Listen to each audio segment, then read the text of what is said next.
Hello, everybody. Hi. Hi, Mindy. Hello. Hi, Derrick. Good evening. Hello. Hello, Ron. Hi, Mindy. Hi. How's everybody? Hi. How's everybody? Chapa we. how's the How's the stay at home? Do you have your mask with you? No, I'm in my home. Hi, everybody who is tuning in. Thanks. I've seen some of you already started commenting. Yeah. So if you have any questions for any one of us, or a general questions that you would like us to answer or even discuss online here, please just drop into the comment section and we'll be able to see it. And hopefully we'll get to answer your question as well. Towards the end of the session, okay, we will have a Q&A. So that is when we will also take a look at some of the questions that some photographers or some of you have actually sent us earlier to take a look at how we can answer them. Okay, so tonight we actually have Mindy, we have Derrick, okay, and of course myself. We are part of the ex-photographers for Fujifilm Singapore. Okay, so and we are here to answer you on the different perspective of street photography. Okay, so so before we go into that, I just want to show something so that you guys can, okay, here we go. Okay, just let me put this up and you, okay, so before we can, so before we go on, okay, so if you're watching us from Fuji Club X or Fujifilm X Singapore Facebook, thanks so much. Okay, please follow, like the page, or join the Club X, to get more inspiration from the photographers that has been posting in there. We are also on Instagram, okay, Fujifilm SG, and then of course these are our individual Instagram accounts that you want to follow for more updates on what we are shooting and stuff. Okay, so let's go into the thing proper. Okay, so let's kickstart this evening with Mindy, okay, who is going to share with us a little bit more of, the street photography's perspective. All right, okay, so take it away, Mindy. Okay, so we're talking about the different perspectives of street photography this evening. And I think personally for me, because I would call myself a documentary photographer. So for me, there isn't a very big differentiation between my documentary photography and street photography, simply because it's a bit about content writing, but I'm actually content writing in a visual sort of way. So my background is actually a journalist, a newspaper journalist. So I was writing before, I wasn't photographing. So in my head, right, I'm constantly forming a story. It's as if I'm writing. So I'm always finding the photo that can tell the story if I was writing, right? So if a newspaper article comes out, I mean, I can't help it. I'm trained that way. I was doing this for a long time. So if a newspaper article comes out, then what would be the photograph to accompany that article? So now that I'm no longer using my pen, I'm using the camera. So that's sort of my visual language, and I think it's not done on purpose. It's just a frame of mind that I can't get rid of. Okay, So I think okay. let's move into I have a couple of pictures to share. So maybe Yep, I'll share my screen. sure. Okay.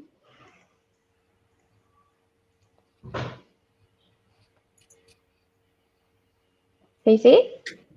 So Yep. Yes, of I'm course. not going to go full screen so that I can still be seeing any comments that are coming in along the way. So I'm showing you today like a set of images that was photographed in Bangkok, actually 4 years ago, 2016. So when I walk on the street, I don't say, oh, today I'm doing street photography. I'm going to do street style. I think that sense, that style is very much a part of you, and you can't actually force this to happen. I mean, you could put on a mask and say, well, today I want to be a very renegade sort of person and I'm going to do this. But I think intrinsically it has to be part of who you are, and you can't actually run away from that, right? Let's say if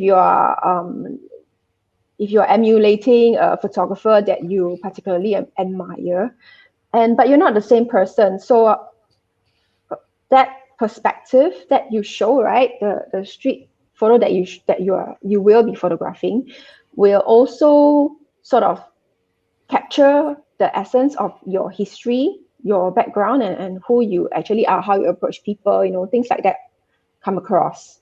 So the way I would say, how should one photograph street?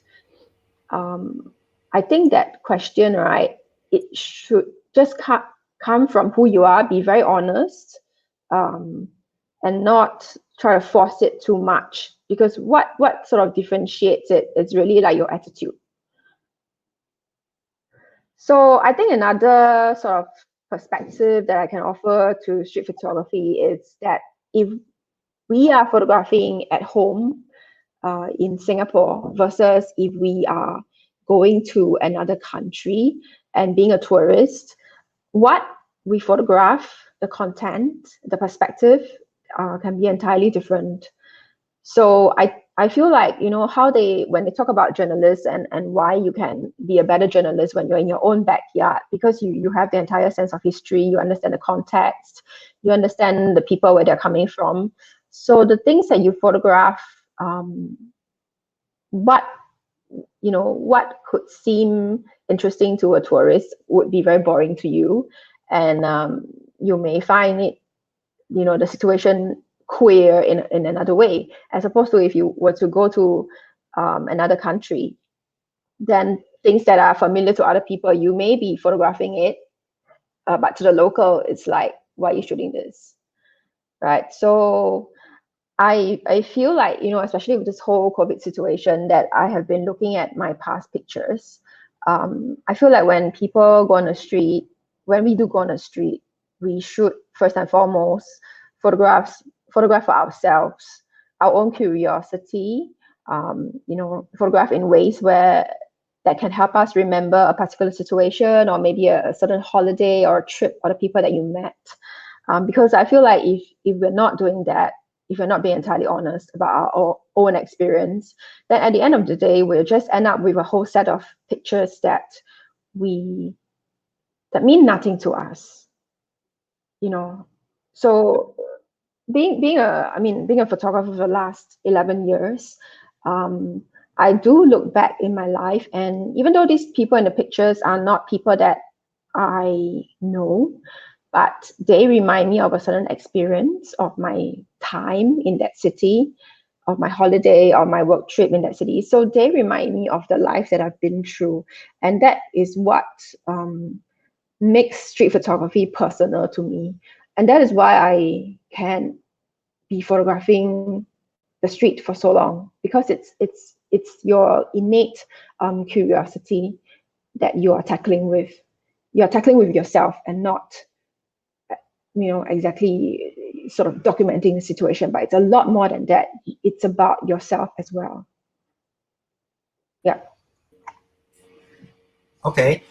Then how, in terms of, let's say, for example, these are really very good street photography, in terms of, like, it shows scenes, it shows a certain, it shows basically the flavor of the location. It shows a lot of character and things like. I think some of the enthusiasts, when they take their cameras out, especially during travel and things like, they would like to know, how do you personally approach to take a subject? Like, for example, the current picture that you're showing, this it looks like a ticket or a train attendee. How do you actually approach such a subject to take that picture as and when? Is it something that you do it on a slide, or is it something that you ask and then you take a shot, and then, maybe Derrick also, you can share on that as well. Derrick. Actually, Actually, I think I've seen Mindy take pictures before. She's very brave. She'll go all out. She'll go all out. I probably taken a step back, waiting like fear of getting scolded. But she's very how should I say, fast, confident. Yeah. And then she smile. Okay. And then everybody I'm jumps and smile. going to ask this very sexist question. Okay. Does it help because Mindy is a very pretty girl? Does it help? We all like to see pretty things, right? No, but in terms of anger, let's say for example, has Mindy ever got rejected more often especially when you're shooting street? You get what I mean? Since the question is sort of direct, I mean, I'll answer it. I think that we should all use our own strengths. We should use the strength of our personality, whether you are male or female, whether you are tall or short, fat or thin. We all have our own strengths. You can be a guy, like a tall, burly man, and you could still be friendly and kind. It doesn't. Is that wrong? Hey, okay, I'm not that tall, but I'm quite big size. Okay. I mean, you can also be a small, tiny female and be very extremely menacing.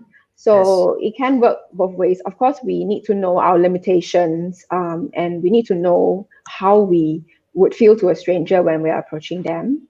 So having said that, yes, being female does give you a certain advantage, but not all the time.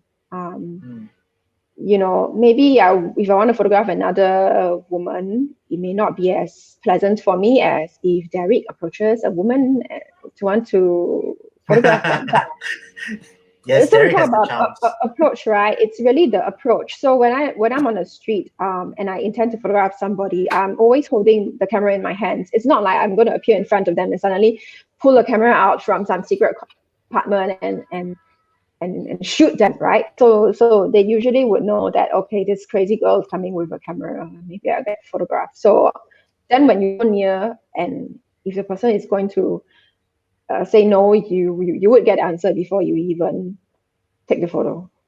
Okay. How about Derrick yourself? Like, do you as a guy, as guys, do you ever have like do you meet with more resistance in terms of taking street photos? Okay. For this part of it, some people will say that, should you ask permission first? Or should you shoot first? I've tried both. I've asked permission. I think out of 10 times, 11 times I get rejected. Okay. So after about half an hour of rejection, I decided I'll go far and shoot. Okay. So if you realize my work, a lot of time I shoot a lot more aesthetic, a lot more graphical stuff, which I'll share in a while. But I also realized after trying the different kind of style, when we start to learn photography or take out street photography, we'll sort of like try out the different kind of ways other people are shooting, and then you see what suits you best and what makes you happy. I think that's very important. The part that what makes you happy, speak about your work and your personality. Yeah. So as much as I do get portraiture shots sometime, I would prefer to shoot them without or before they realize I'm shooting and I'm already gone. Okay. Yeah. So I very much the kind not very comfortable to have eye contact. But of course, if that happens, I smile. Hopefully, I can get off with it. Okay. Personally, for me, I tend to use maybe, let's say, for example, focal length wise, I would think usually I'll go for like a 23 mm, 50, 23, 35, 50 if I'm very uncomfortable or I'm just lazy. Like said, like what Mindy said is true. You can use certain attributes as your advantage. I don't think people want to mess with me. So for me, sometimes it works in my case whereby I would people will just think twice if they want to come up to me and confront me. Of course, that has happened. Okay, that has definitely happened before where people will just come up to me and just say, "Hey, what are you shooting?" and things like that. but they will think twice. But of course, again, I'm not trying to advocate that say that you go and be hostile, or even to be aggressive in such a situation. But of course, you just have to be a bit careful. My usual approach is usually people come and ask like, hey, you know what you're shooting and things like that.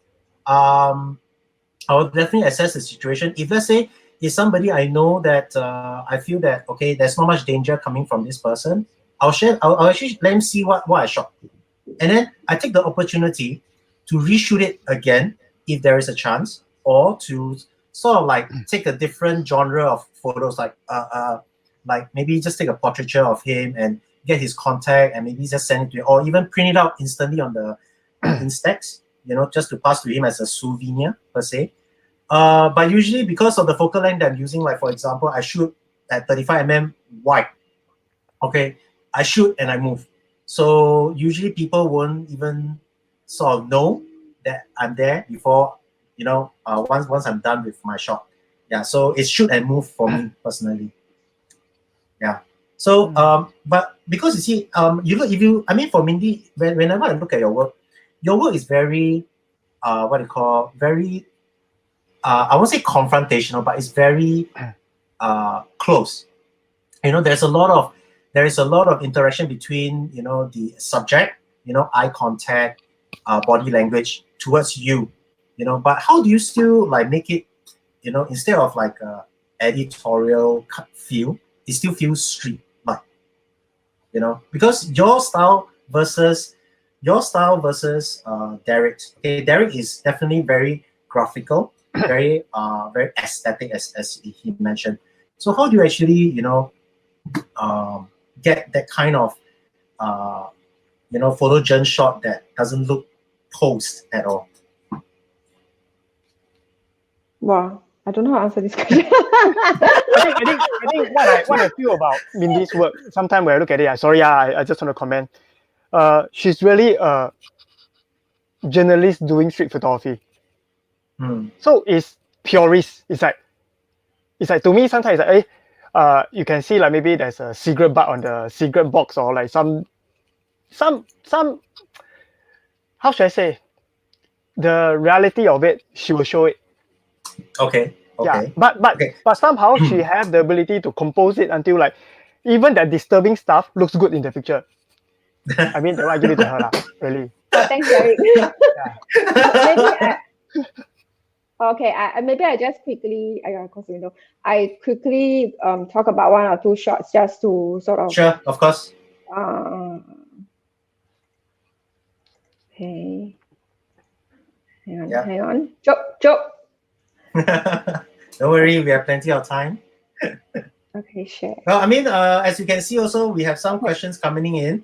So we are going to answer your question in a bit. But thanks so much. Just keep on coming.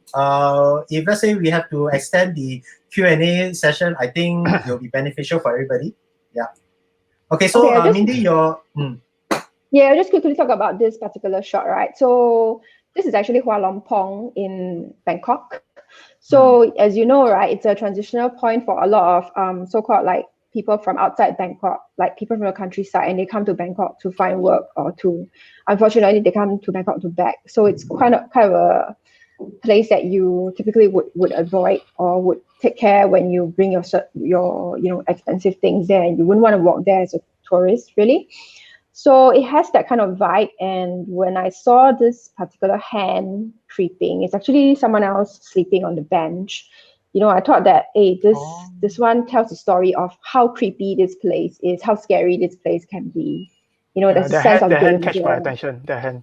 Yeah. And then at the same time, it looks a little bit, how you can tell a lot of character from hands, whether it's a refined hand, whether it's a hand that has been worked for his whole life. And the position of the hand sort of reminds me of an animal, like a duck, like poultry or something. So I think when I'm walking around, when I see certain things, I get these like weird ideas about life, about how a certain view, a certain object can also look like some other object, how a scene can feel.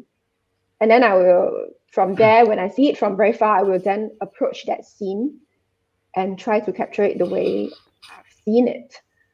Okay. So I that think it's great because a lot of times street photography is always that little element of surprise.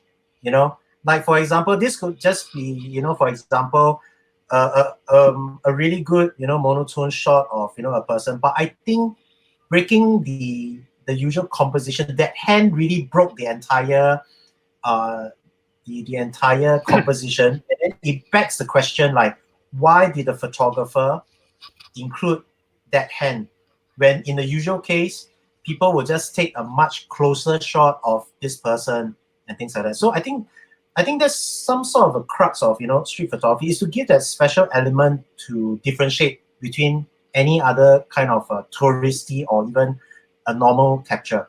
Would you agree? Yeah, I think it's also the intention of the photographer.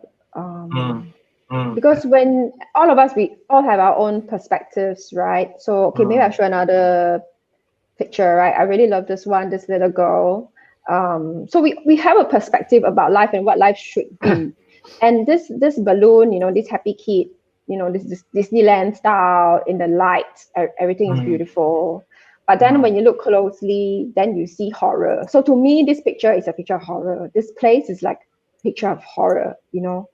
So I think I'm naturally cynical as a person. I don't think we live in a perfect world, and I think inevitably it comes across in my pictures. It's like I don't want to show, also cannot, you know. So I think we carry the weight of the world on our shoulders. I think that's what it means when we apply it to street photography.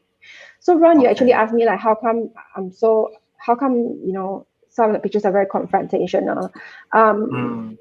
I don't think it's something you plan or don't plan.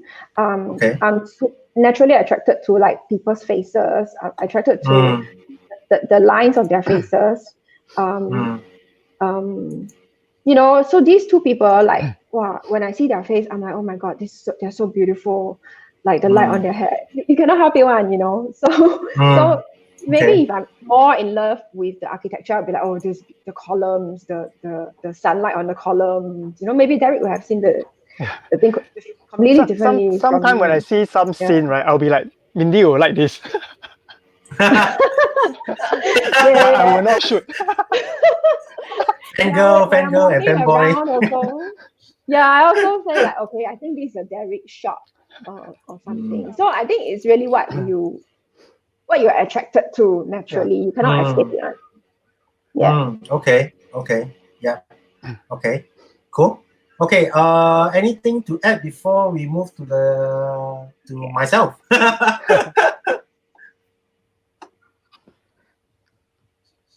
Okay. Yeah. Over to you, Ron. Yeah. Okay. Sure, Thank you. Okay. I think this perspective on street photography. For me, I prefer to take of non. I won't say it's journalistic because number one, I'm not trained in in journalism.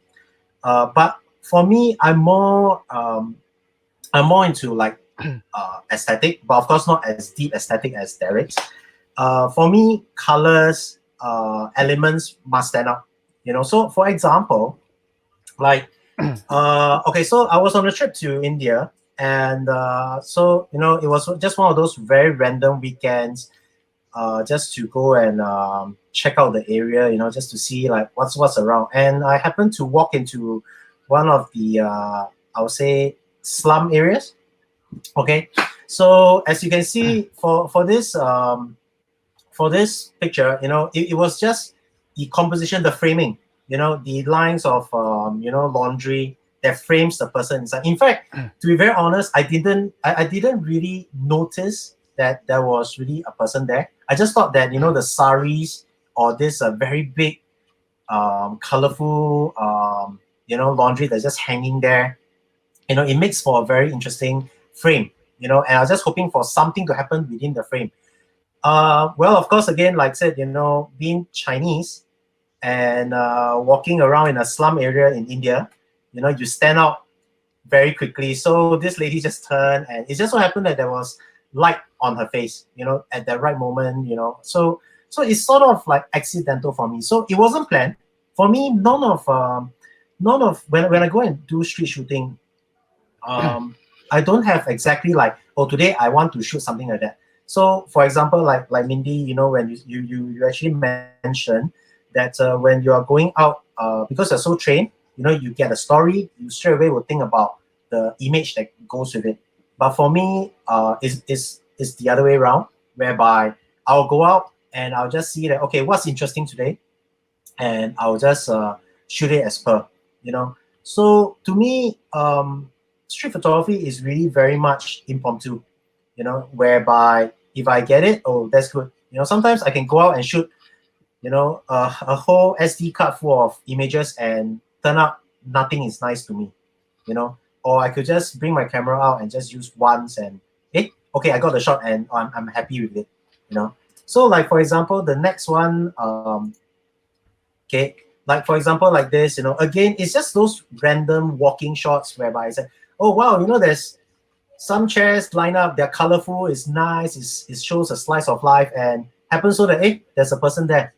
So I'll just put in the person, because if let's say I were to take the person out of the composition, okay, it's like, okay, it's interesting, but I personally feel that sometimes with a person in there, it might, you know, change up the perspective a little bit, right?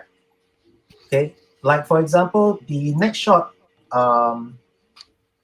okay, so again, like I said, most of the time I don't exactly shoot with my eye on the viewfinder. Okay, usually I just dangle it off my side and I shoot from the waist. Yeah, so of course, again, some of you might be wondering like, oh, then how do you focus, or how do you even like make sure that is whatever you are going to shoot is sharp? I mean, there are certain techniques that we can address this, you know, during the Q&A. Okay, but like I said, you know, as I was walking, you know, sometimes I didn't want to. It's a personal style whereby I feel that sometimes I also may not be too ready to be confronted. You know, I do not know what this person is going to do. You know, they might just come after me and things like that. But it just so happened that they're sitting at the stoops of the stairs. This is one of the entrance into the slum area. But I just like the texture, the composition, the colors. You know, so it's very it's very real to me. So I always try to present it as real as possible. You know, the perspective they're seeing is a top down.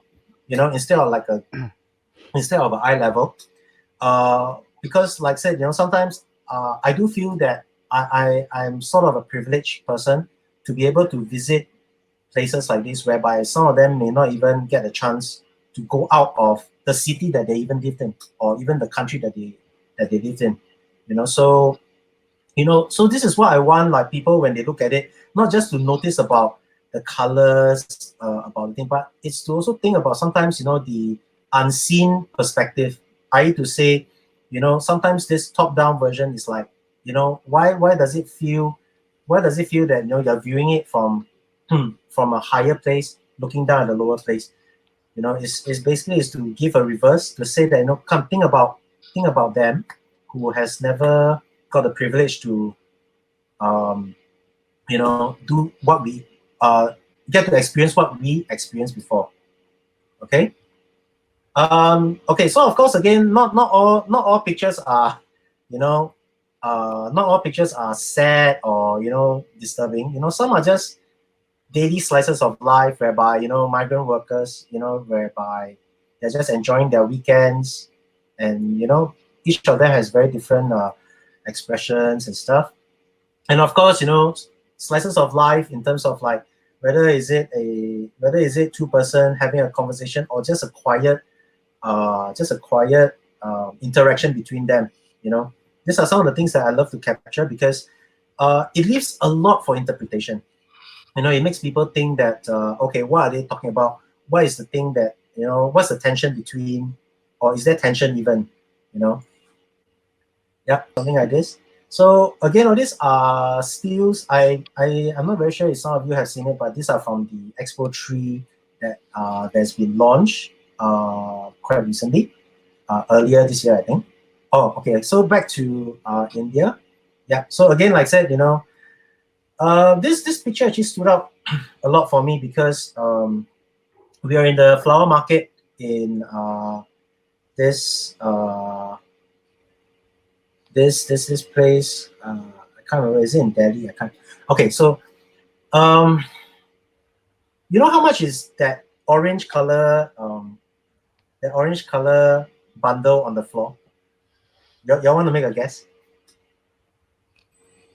Like 10 this whole cents. bunch of it.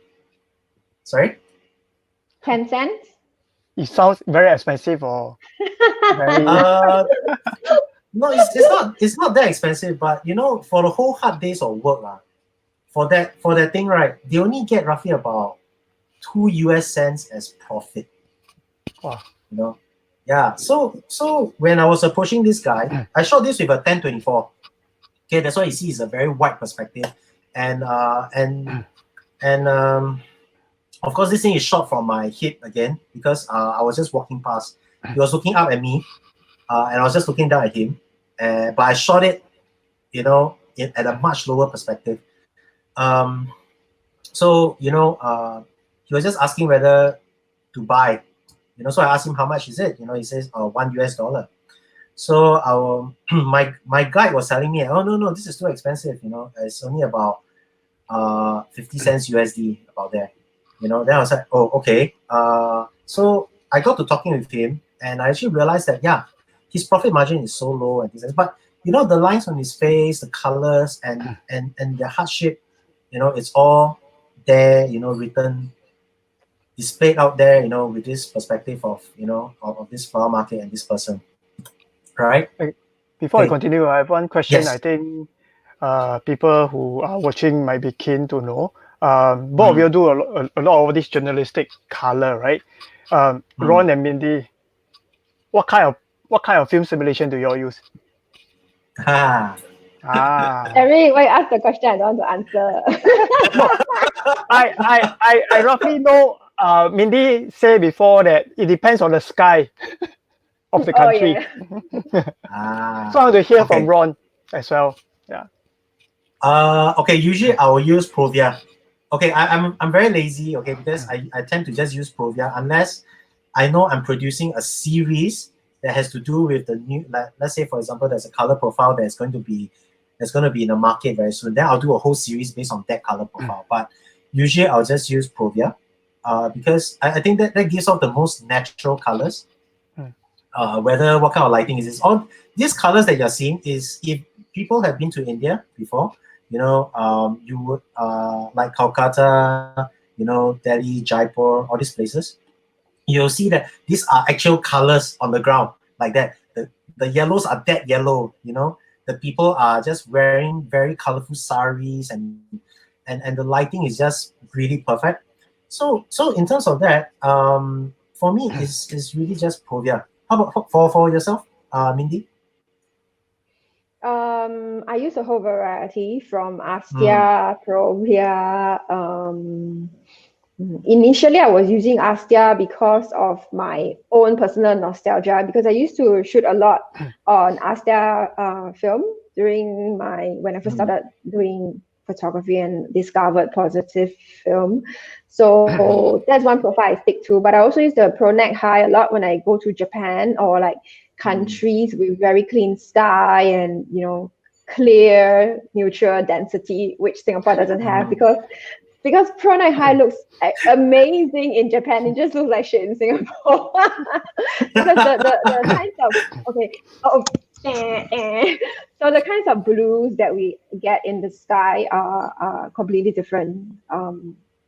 We don't get a pure blue. We don't get a virulent, luminant blue in Singapore. That's just how it works because of our position of how tropical we are, as opposed to when we go higher up in the atmosphere. So in Singapore, I tend to use classic chrome, and I like to use Astia when I'm photographing people. Yeah. Okay. So should I ask the same question back to Derrick, knowing that you shoot a lot of black and white? Okay. I for color, right? Okay, because I'm a wedding photographer, right? So I shoot Astia for weddings. Okay. On my own shoot on the street, I like the classic chrome. Mm, But I have a certain habit. Like let's say today I feel like going out. When I go out, I just want to shoot black and white. I will just put the across. So you prepare your mind and your perspective that you only look at highlights and shadow. So don't get distracted by a lady in a red dress or or whatever. Are you quoting Matrix? No, but that's the way. It's always a mindset. It's always a mindset. You must get a mindset there. Then you don't get distracted, because on the street it can really get very distracted. So when if I wear a red dress and walk past Derrick, he probably won't be able to see me because I will be grey. I will just be a shade of grey in his black and white shirt. It's not regular. So if I want him to see me, I better wear like white. White. Or black. Okay. Okay, let's let Ron continue. I'll give you Okay, no, I mean, like I said, this is an open discussion. Like, for example, I've seen some of the comments they're asking, like, what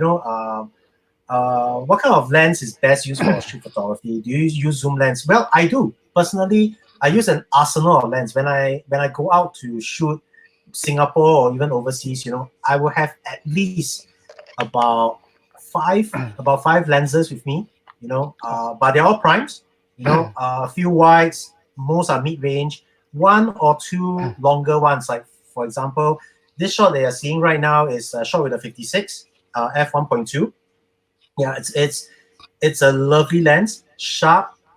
It's not that fast, but it's very sharp. So and the color rendition is just beautiful. So this is almost a straight out of camera kind of shot, but I just process it a little bit because I want that lighting and the orange to like sort of stand out. Well, unfortunately, this person he didn't pose for me per se.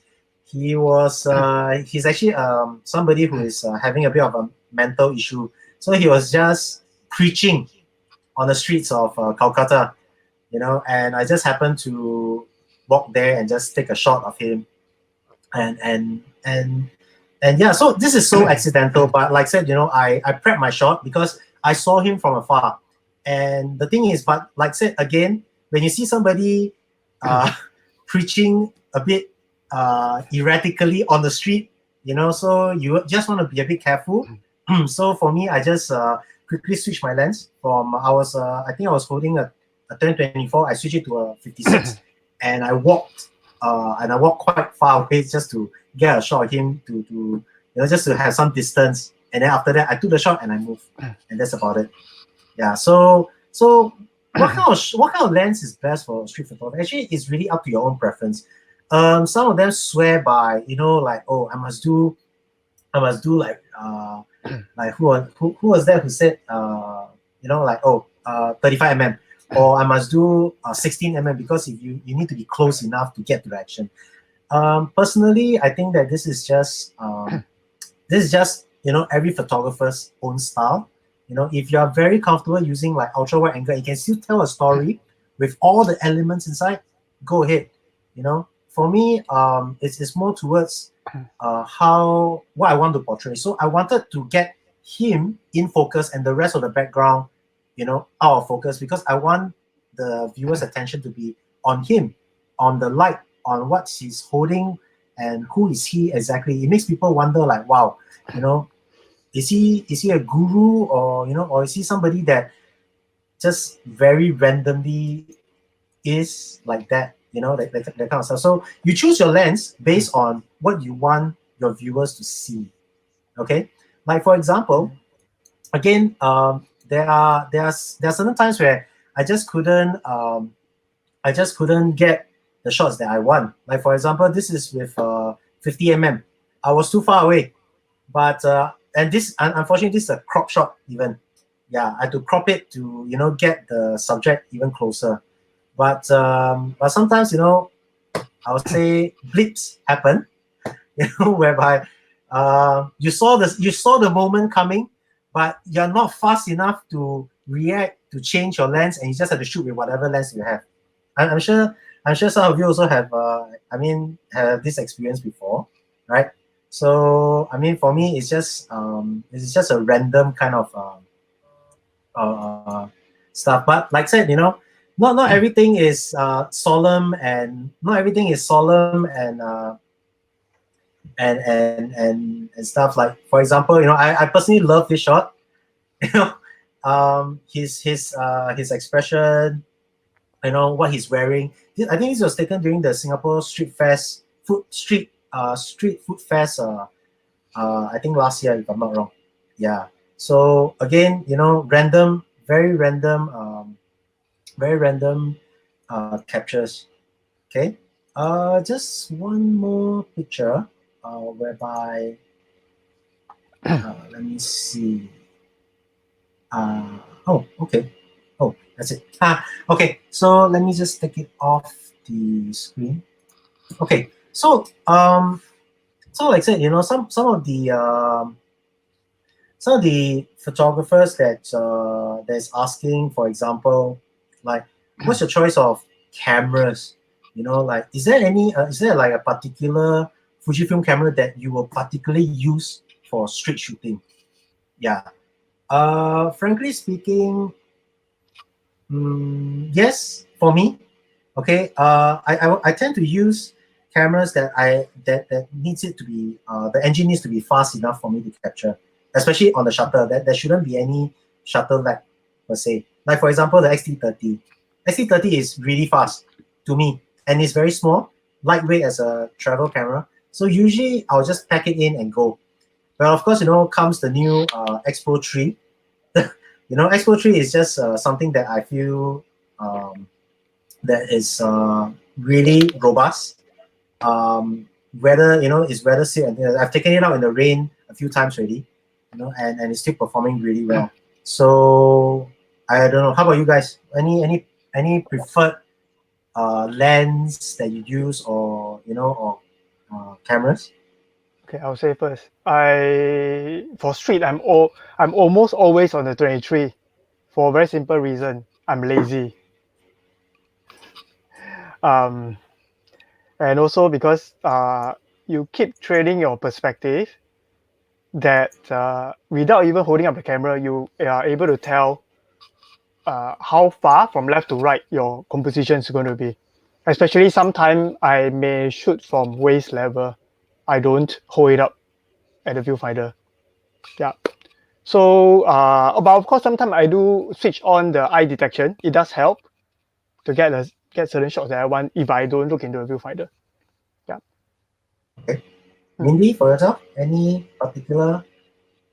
I'm also almost always on a 23 millimeter. So anyway, just a bit of advertising here. Fujifilm just released a video about the gears that I use, so you can find it in the Fujifilm at your YouTube channel. Creation or something like that. My creation or something like that. Yeah, it's got like a breakdown. It's got a breakdown of all my favorite lenses. Nice. And okay. In which I said that I use a 23 more than 50% of the time. And why? Because it gives a different effect when you go near and when you go far.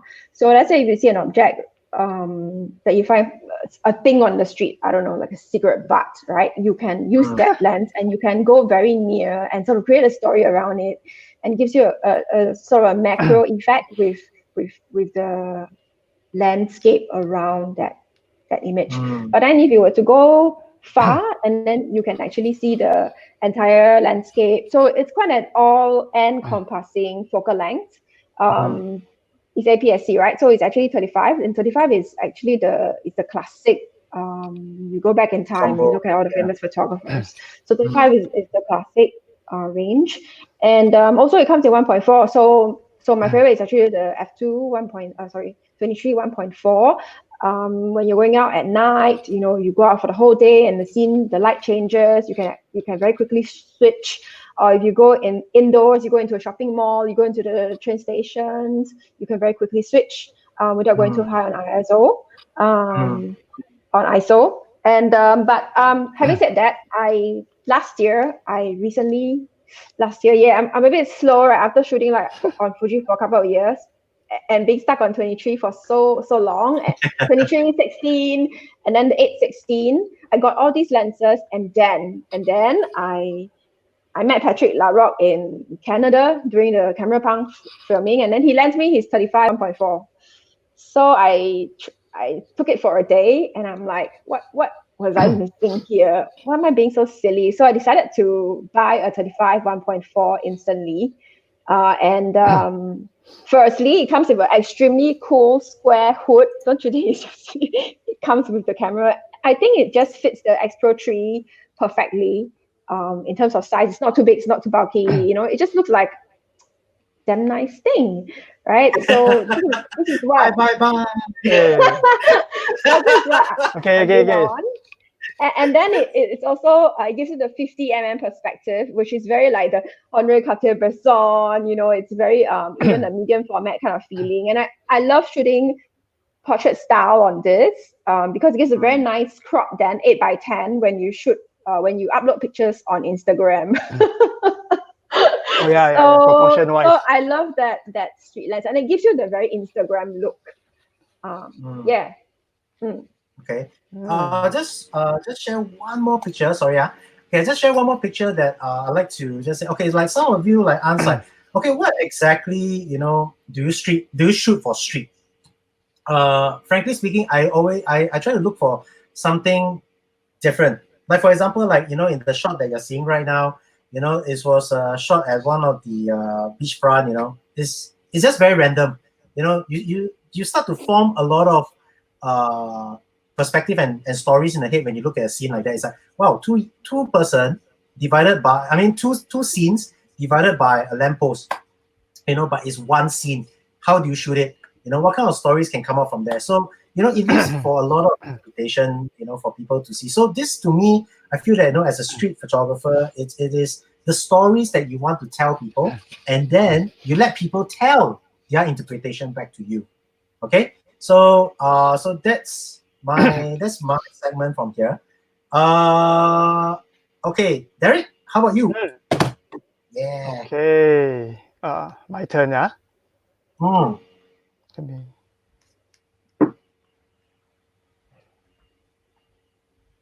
Hi guys, thanks for dropping so much comments into the Facebook page. We are looking at it, and we will definitely answer at the end of the session. Okay, there'll be a Q&A. Okay, cool. Okay, Derrick, my turn. I hope everybody still awake, yeah? Okay. I think still quite a lot of people looking at it. Perfect. Good evening. Okay, cool. We have spoken about colors and colors. Okay. Okay. Let me put it this way. When I do street photography workshop, I have been asked this question before. I'm a wedding and portraiture photographer. Why do I do street photography? Like, it's like a two different kind of like a style and genre. Yeah, but actually, as a wedding photographer, I can't be telling my client that I'm like a lawyer or doctor and I go to your wedding and I practice. I'm not like practice law, practice medicine. I cannot say, oh, on your wedding day, I'm going to come and practice. I can't. So the place that I practice is on the street. Street photography, if you have done street photography before, you walk onto the street and you realize all around you, so much things are happening. So the people, the light, the scenario, everything is just quite overwhelming actually.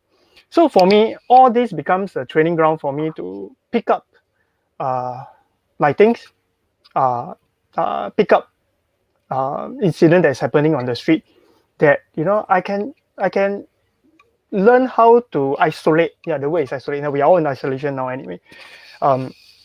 Isolate the scene that I want to capture and just log on to that part. And in terms of my work-wise, if you have seen some of my work before, in comparison with Ron and Mindy, it's slightly different. I'm more into the aesthetic, graphical kind of work, to the extent that it's a little bit more like not real reportage, not journalism kind. If I see a tissue on the floor, I will remove it. I will, because sometimes it's just tip off that balance. And if you've seen my screen here, I write the part of light and shadow. Okay, for a very simple reason. Okay, when I first pick up a camera, or rather, I believe most of us when we learn photography, we are always talking about lighting. We are always talking about where's the light, shoot the light. Yeah, but if you have shot certain pictures, or you go out for a photo walk with your friend, and you can be like in very similar position, but somehow your friend's picture turned out better. Have you encountered something like that before? I mean, you're a pro lah. Yes. When I stand inside Derrick, his photos always No. turn out But better. I realized, okay, through the years I realized, okay, we are always very attracted. Our eyes are designed to look at light. We are always very captivated by lightings. So we are always focusing on light. But why some pictures always turn out better is because some photographers, when we talk about composition, we talk about balancing. So if the picture sometime the shadow is not balanced, the picture will be off. So I over the years I trained myself to look at shadow first when I look at a scene. And shadow are the thing that are not charming. It's the light that is showing you the story. But the shadow, there's no way you can get rid of shadow. The harsher the light, the brighter or the darker or the deeper the shadow. It's just life. It's just it's just always there. So I've learned to work with shadow. Look at it, learn how to balance it, and then when you look back into the light, the composition become so-called balance. I mean that's my take or my experience. Go into pictures. Okay, let me show you this. Can you see this? Can I? Okay, took this shot from a hotel room. Do you want to change it to a full? Okay. screen or Let something? me change your full screen. Wait, give me a second. Sorry. Oops.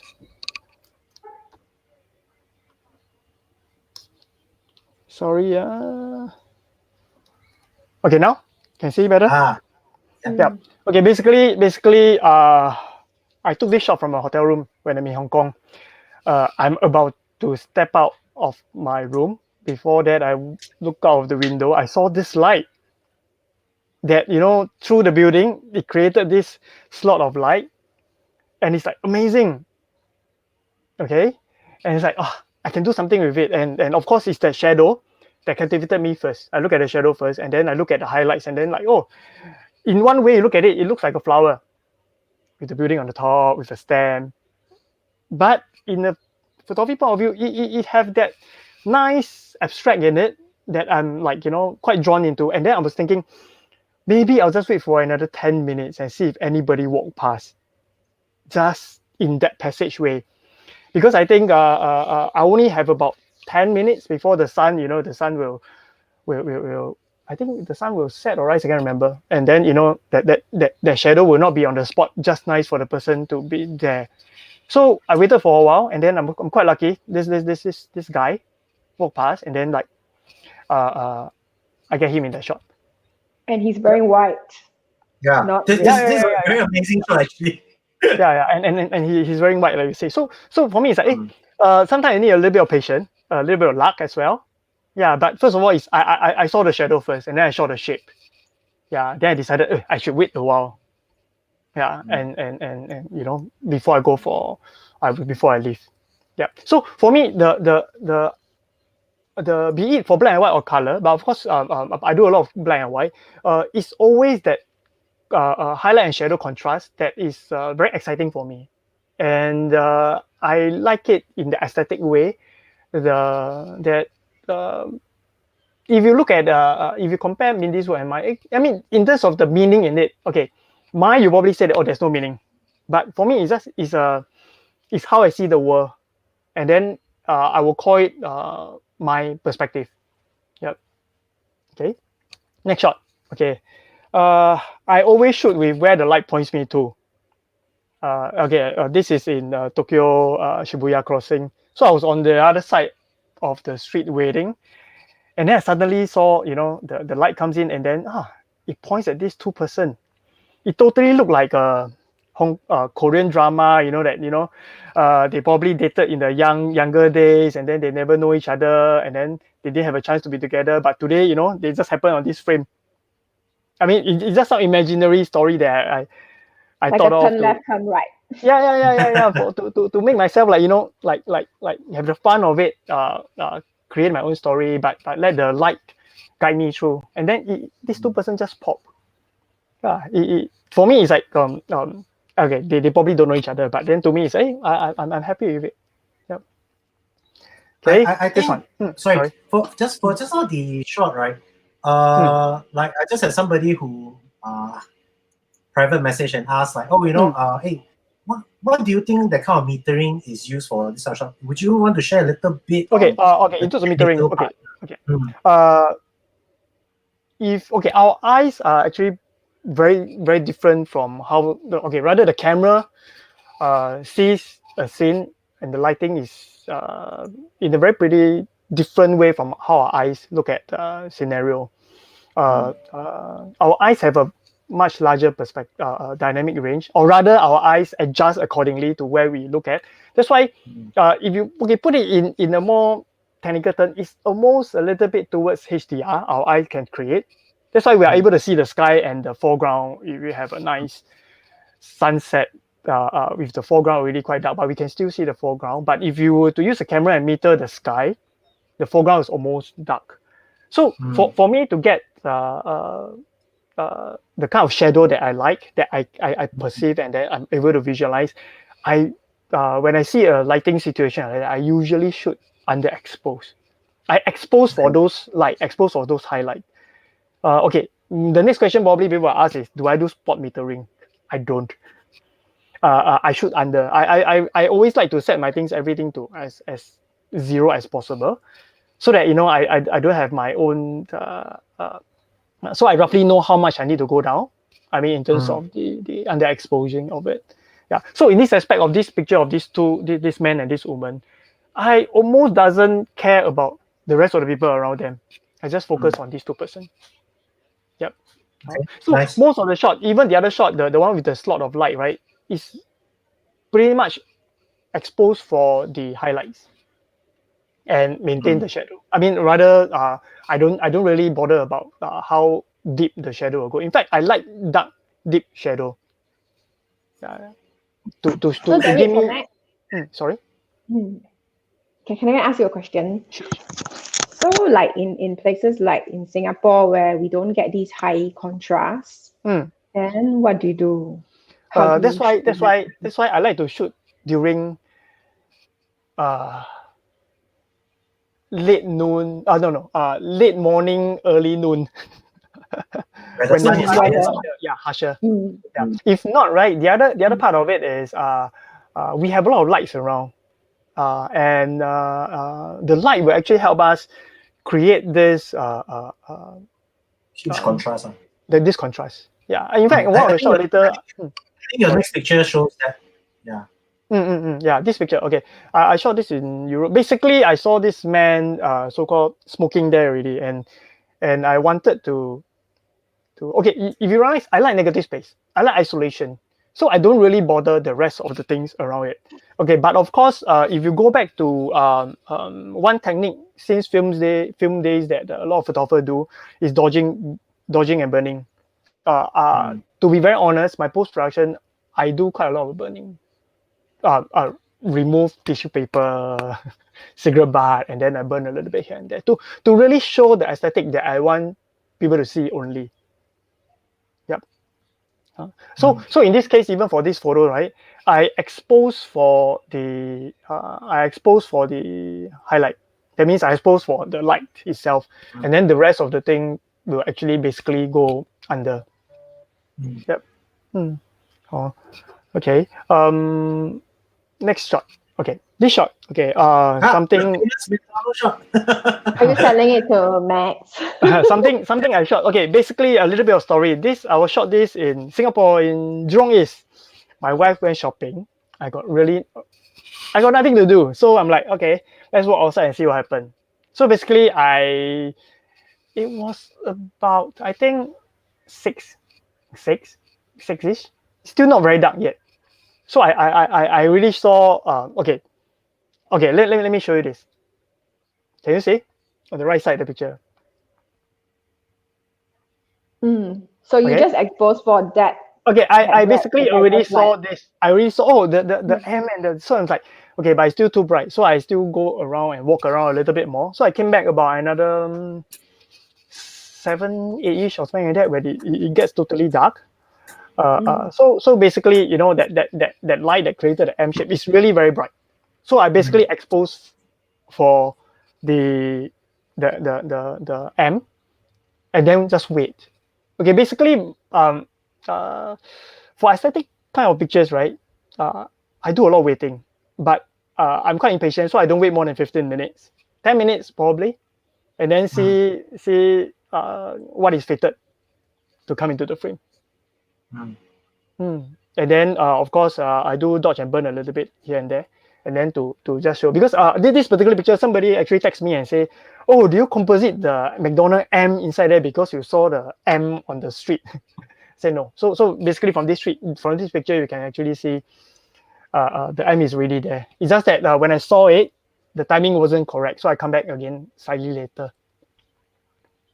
Very nice.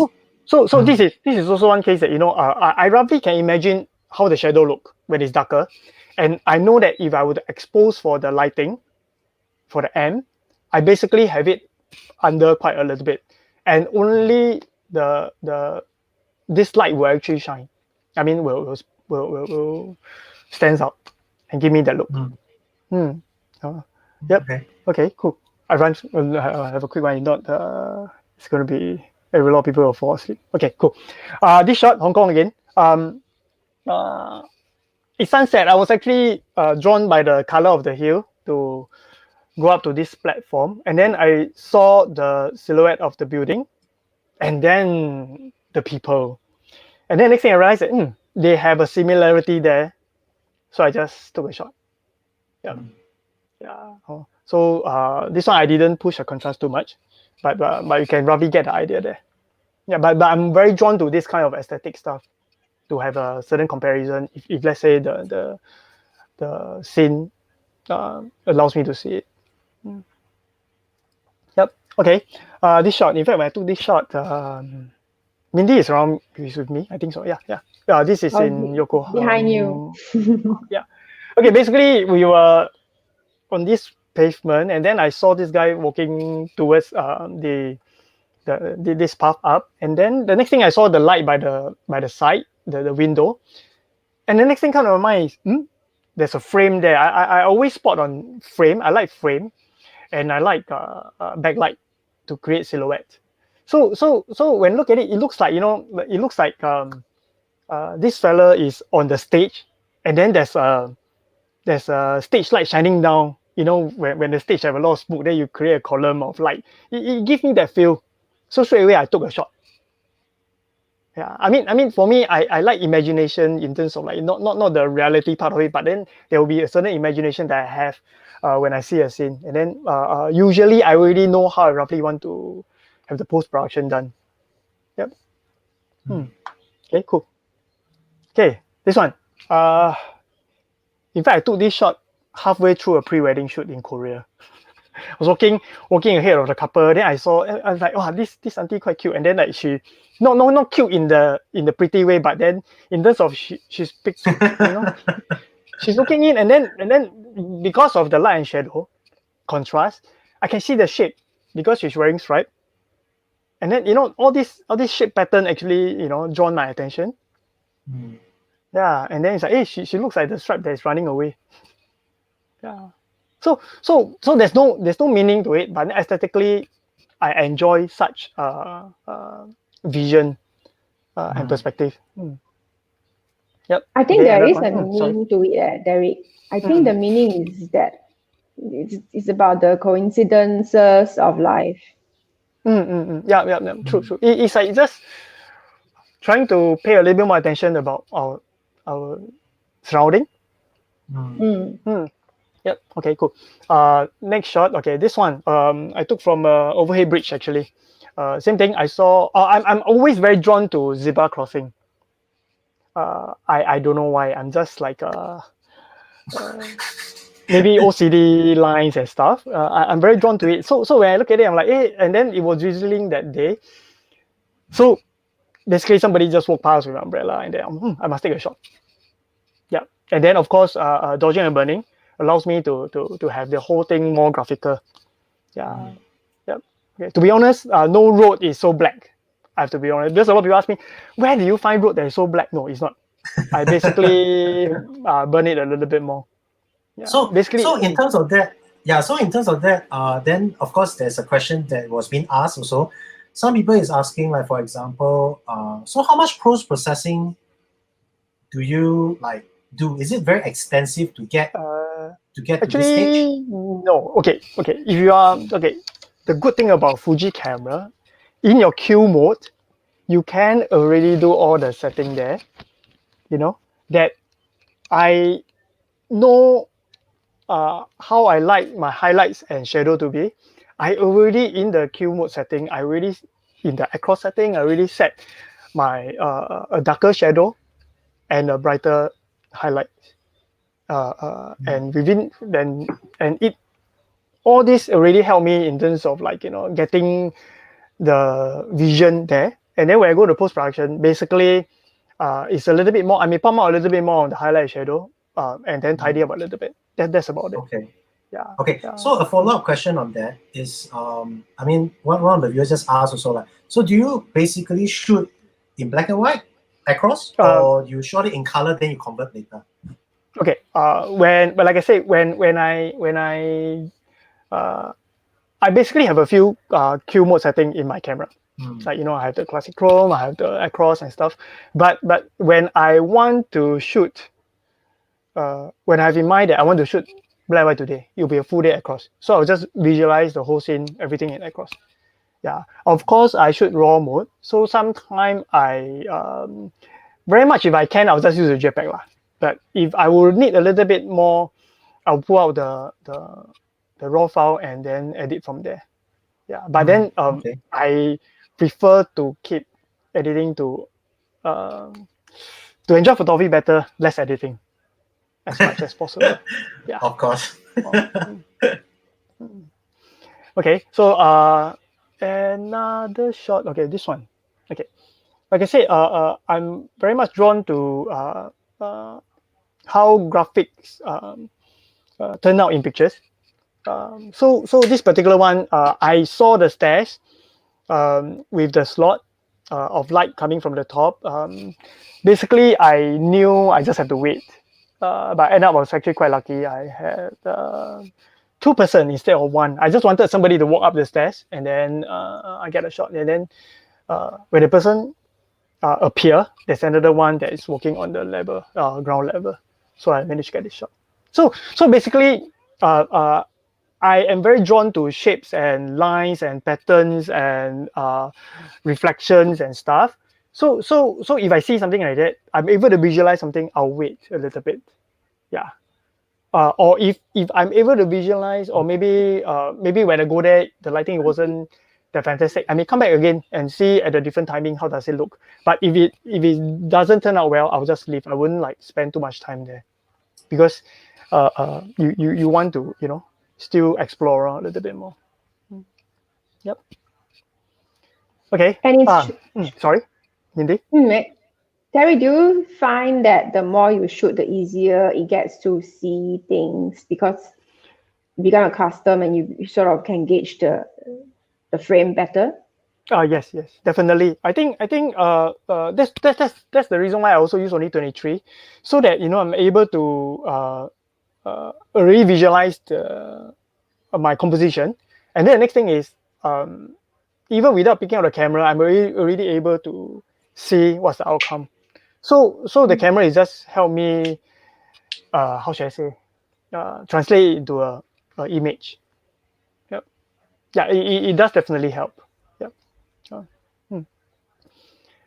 Okay, another one. Okay, so waiting as well. So this particular one is like, I saw this lighting shape and the lines. It looked like an arrow, and then I'm like waiting for somebody to walk, and I was hoping somebody to walk the arrow direction, but end up I get something else. So this person just walked the other way, but it still looks cool. But it's fine. You see, sometimes it's just I don't go out expecting something. I'll just go out and just see how the lighting is going to be, what's going to happen, and a lot of and because I'm relying on lighting a lot, so maybe to reach a spot, even the 15 minutes different can mean a lot of differences to the shot that I take. But it doesn't matter because there's always the next time. So it's always with an open mind. Yep. Okay, next one. I'll be quick.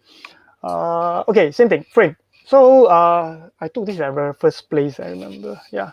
So I saw the frame and stuff, and I think when I was there, it's almost noon time. That's why I can see the shadow coming down on the shadow on the right side. So I'm like, lunchtime should be people coming by. So I just waited a while. Quite lucky. I think one auntie walked past or something like that. So I just took this shot. Yep, same thing. I dodge and burn to bring out the shape that I just want it to be seen, so that I isolate and then able to just when you take a closer look, you see the person in that frame. Yep.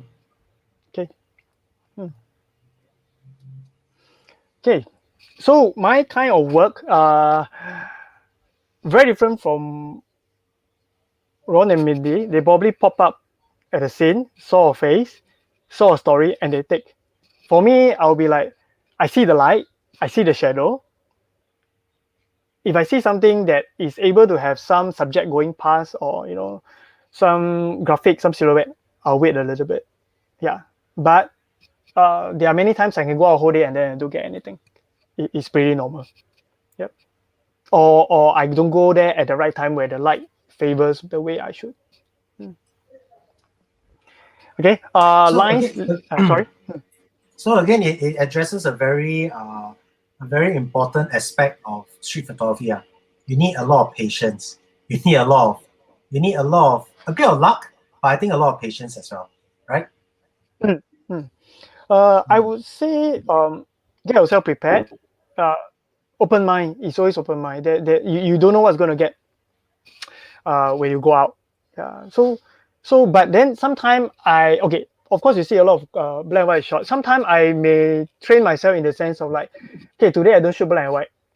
I shoot yellow color. Anything that is yellow, I'll just go out and shoot. And just focus on yellow color. And then see what I can come up with. Yep. Like a photo team basically. Yeah, photo team. Okay. Lines. Okay. So framing and lines and stuff like that actually help me composite my frame, lead the viewer's direction to the subject I want to see. So in this shot, it's also waiting. I remember this shot, Mindy also beside me because it's the same shot where I took at the Yokohama, and then she's making a phone call beside me. Actually, I remember. Yeah. So I was like, I just took a shot, and then yeah. So the key here is always have a camera with you. You never know when you see something, and then it's just going to be a chance for you to take a picture. Yep. Agreed. Okay, one more. Took this in Europe. After we alight from the train, and the lights just come down, and then this gentleman walked in front of me, and then it's like, oh, nice light. So you see, basically, okay, he had white hair, and I just basically underexposed and exposed for his white hair in the very bright sunlight, and I basically have everything under. Is this on a 23mm? Yeah, 23. Okay, because to be honest, I think we can get a shot like this in Singapore. Yes, of course. Yeah, try in noontime. Singapore, yeah, correct. Yeah, but not at the MRT. So Singapore have such chance. So a lot of people say that, oh, you need golden hour, the blue hour to take pictures. Actually, no. Noon. I mean, for my kind of aesthetic kind of work, right? I mean, noon is actually a good time for me to go out and see all the shapes and lines and stuff. Yep. Which is a very big contrast to what most photographers will frown upon, because they're likely to take like, oh, I need a softer light like in the morning or towards the evening. and they will try to avoid shooting out like from 11 a.m. to 1 or 2 a.m. Correct, which is like the hottest, where the sun is casting horrible shadows and this that. But you actually managed to turn it into something aesthetic, which is, so right now basically you can shoot all day, from morning all the way to night. It helps me because, like I say, when I shoot wedding or pre-wedding, right, a lot of times some timing arrangement, I don't get to choose the timing to shoot. So sometimes even 12 noon, I have to shoot pre-wedding pictures. Then how? So you just have to think out of the box and then try to still create something out of it. Awesome. Good. Yep. So the rest of the better timing, I have their face, happiness and stuff. Then during those very hot hours, I can create aesthetic stuff. So they will have a good balance of. Would they actually complain because it's so hot, right? Of course lah, but then sometimes it's because they plan for the timing for me. All right, they wanted that kind of hour. Then I'll just have to make do with it. At the end of the day, as a photographer, you have to create shots. Right? Yeah, that's true. Yeah. That's true.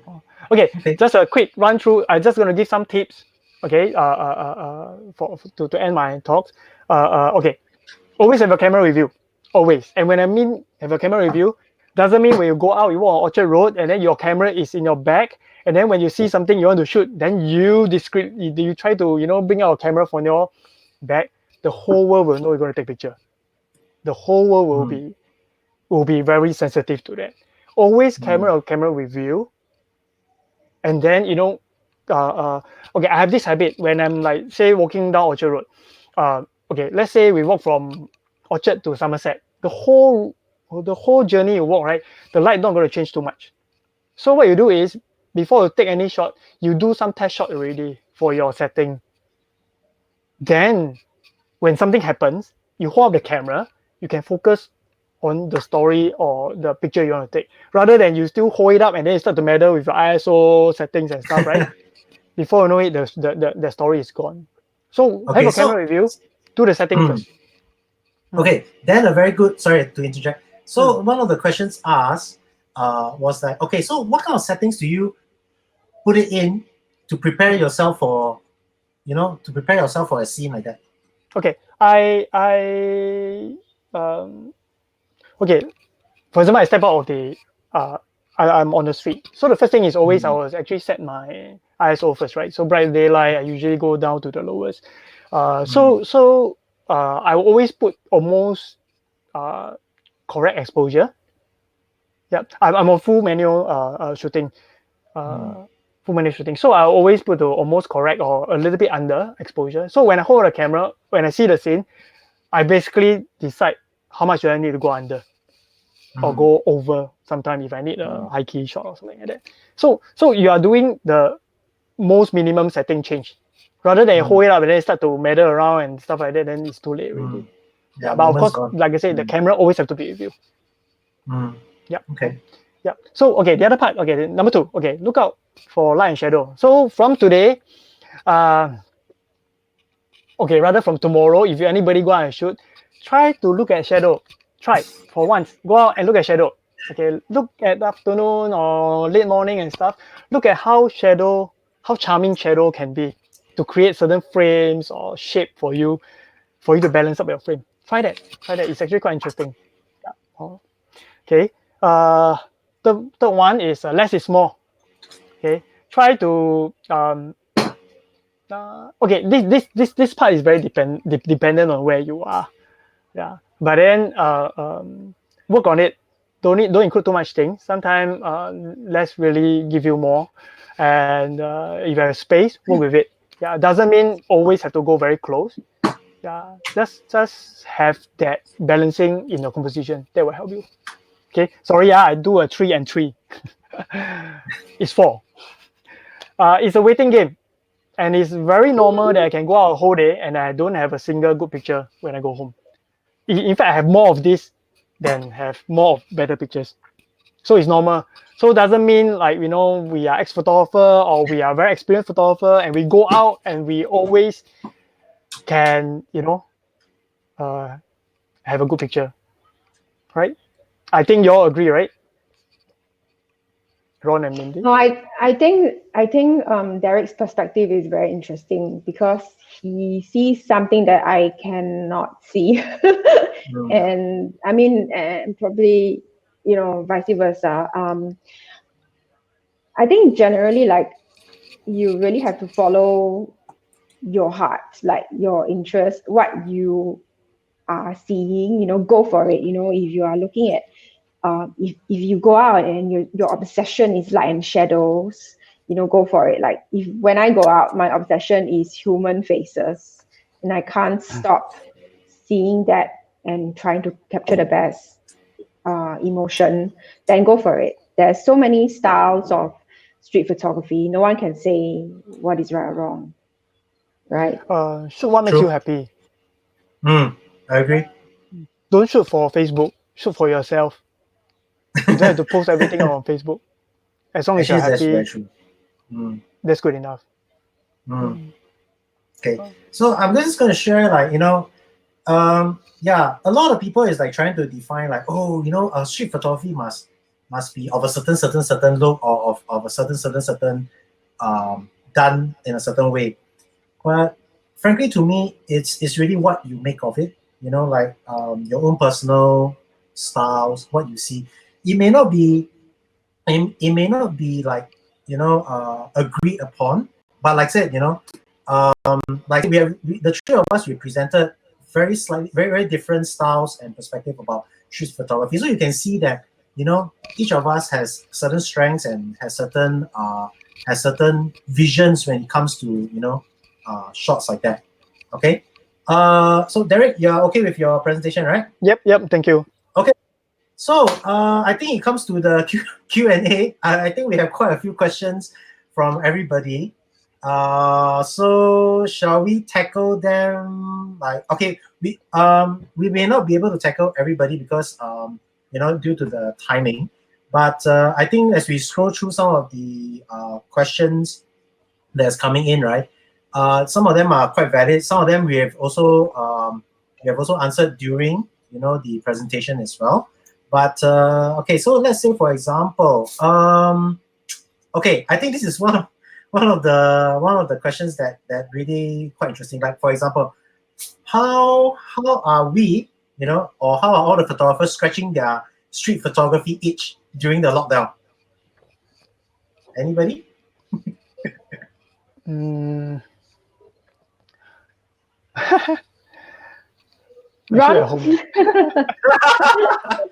Okay. Fortunately, the thing is that I live I live in the HDB, so it just so happened that my windows are facing the street downstairs. So early mornings, I get to photograph sunrise, and I get to photograph like things on the street in the morning. Okay. Unfortunately, I didn't prepare some of the pictures which I shot because I'm trying to save it up for a series later. But these are some of the things that you can do in terms of street. Now, again, that is a very literal representation of what you're shooting outside. You can also shoot things indoors. What is the street photography? It's really what you make of, right? So you can shoot like people preparing meals. You can shoot the delivery man coming and delivering something to you and things like that. So this is some of the things that you can, scratch your itch. I don't know. I mean, this is for me. How about Derrick and Mindy? Personally, I have not. Mindy, go ahead. I haven't been photographing very much because I'm trying to collate like my archives. We're collecting the archives is actually a terribly difficult thing because first you pick a couple of images and then you throw them out, and then you decide to throw all of them out because you think that all of them are not great. And then you say, okay, I have nothing left. Okay, let's put some back in. And then it gets confusing, like, what pictures mean what to you. And then, I've also been trying to sort my images. Like, okay, this one goes in the documentary folder. That one goes in the overall street folder. And then I realized that the line between my documentary and street photos, there's basically no line. So what is street and what is documentary, right? It's all like an attitude. Like, okay, let me just share my screen for a short while, and I wanted to show this particular image, and maybe you can guess whether it is street or documentary. Can you see? Okay. So is this a street shot or a documentary shot? So the story of how I got this image is I didn't even plan to go to the opera, but I was photographing this man on a street, and he said like, hey, why are you photographing here? I'm going somewhere interesting. Do you want to follow me? So I followed him for an hour and a half until we finally got to this place. So the street day became like turns out to be something different. And what I'm seeing is actually the placement of human beings, like how they're seated, in contrast to the placement of the boy. It's like waves, right? It's like they're in a pattern, and the adults are doing layers lah. different things. Basically, they're in layers lah. Well, they're in a wave. I would say that they're in a wave, and then the adults are all serious, and the kid is just doing his thing. So it becomes okay, where do I place this shot, in the documentary folder or in the street folder? So I've got tons of shots like this, and I realized that it's just becomes difficult to segregate. Yeah. Put them into both folder.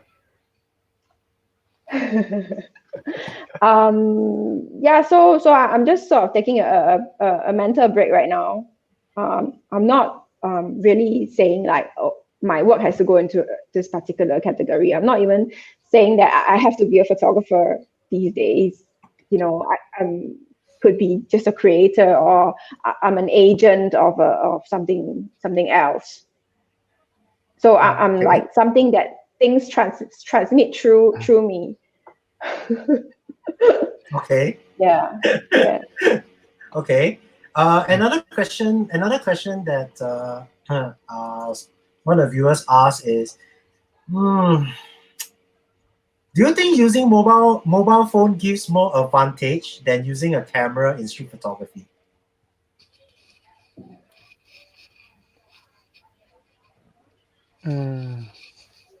Haha. Doesn't it say that the best camera is the one that you have with you right now? I think there's of course the phone is the one that is easiest, is always with us, but I would say it depends on the what's your outcome. That means in the there's always a limitation in terms of phone to let you express your vision. In terms of, like, for example, that shot of the guru with the 56 1.4 or 1.2, sorry. Yeah, you probably can't get that shot with. You can with the portrait mode nowadays. Yeah, but then the control is not within your exactly in your hand. Yeah. Exactly. So I would say there is the limitation and the constraint is still there. Yeah, especially to be honest, if I want to shoot light and shadow with my mobile phone, I can't under that much. Yeah. I tried before. I can't under that much. The white spot will still be burnt. Yes. So of course, on the other part, you are not. People are more. How should I say? Not as wary as when you're holding a camera compared to a mobile. Yeah. Oh, okay. Mindy, I think that despite the advances in phone camera these days, right? I mean, they claim to be able to do so many things, right? Like 100 times zoom, or like very high high quality raw files. At the end of the day, the sensor is still different. We're talking about a much larger sensor on the camera. So even if the files are of the same size, the image quality is vastly different. So the kind of detail that you can pull back in the phone, in the raw file from the phone, is extremely different from that the image quality in the camera. And also, if you are to be photographing from a phone camera, I mean, I have no objections with that. I do that all the time at home as well. You know, when you see a sudden shot, you just pull it out and you just take a picture. But I think it calls for a certain type of editing, a certain type of style would suit the phone camera very well. And in particular, styles where you're going to pull the clarity up really high, or you're going to pull up texture, contrast, or even black and white. So these kinds, but if you're looking for, you know, the smooth bokeh, the cream and all that you get from the 56 1.2, definitely you have to use you have to use a camera, you have to use mirrors, electronic camera. Okay. Okay, wait. Hey, Derrick, do you have the X Pro series, or are you just purely shooting the XT series? XT. XT, yeah. Okay. XT, So a question was posed whether we're using X Pro, XT, or XH, or even the GFX. Do you all usually shoot with the optical viewfinder, or you all shoot it with the flip screen? I'm always on the EVF. EVF lah. Okay. Mindy?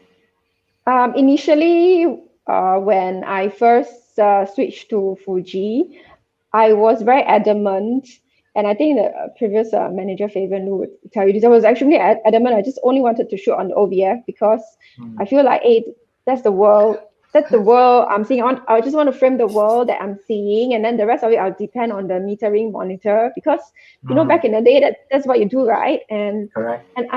And because I'm a purist at heart, I really just wanted to feel like that, because the design of the camera is so analog. I want to feel like what it was, right? Before, you know, I've said that I don't have to develop the image, but I think as the viewfinders got larger and larger, you can't ignore the fact of the kind of convenience that it gives you.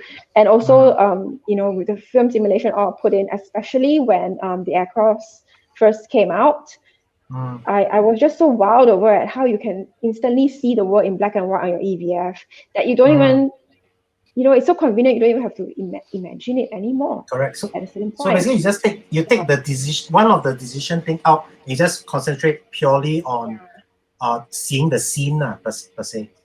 Yeah, I mean, it's like a foolproof wonder, right? I mean, how can you not be a photographer if you can actually see what you're going to be shooting? So at some point, I sort of just gave up on these idealistic views, and I started using the EVF. And so once I started using the EVF, I couldn't get enough of it. So now I don't shoot on the OVF anymore. Okay. Yeah. See, I think same thing as well. Especially the Expo 3, you know, it's sort of like, again, you know, everybody has been touting about like, oh, you know, why the screen is like that one? Why is it hidden away?